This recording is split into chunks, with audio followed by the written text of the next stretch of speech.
নিপুণ হাতের ছোঁয়ায় মণ্ডপে মণ্ডপে প্রতিমার ভাস্কর তৈরি করছেন কারিগররা। দম ফেলার ফুরসত নেই তাদের। বাঁশ, কাঠ, খড় ও কাদামাটি দিয়ে চলছে প্রতিমা তৈরির কাজ।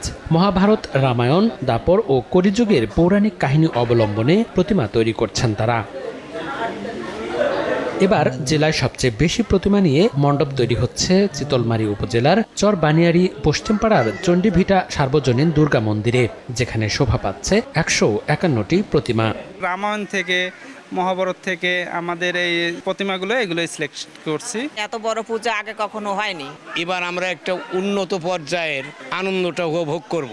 ধর্ম বর্ণ নির্বিশেষে সকলের জন্যেই কিন্তু এই পূজাটা আমরা আয়োজন করেছি। তো সবাইকে আমি সাদর আমন্ত্রণ জানাচ্ছি। প্রতিটি পূজা মণ্ডপে 3 স্তর বিশিষ্ট সার্বক্ষণিক পুলিশি টহল ব্যবস্থা জোরদার করা হবে বলে জানান জেলা পুলিশের শীর্ষ কর্মকর্তা।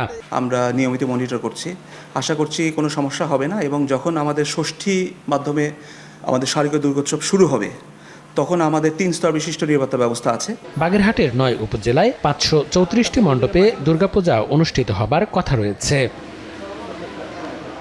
সময় সংবাদ, বাগেরহাট।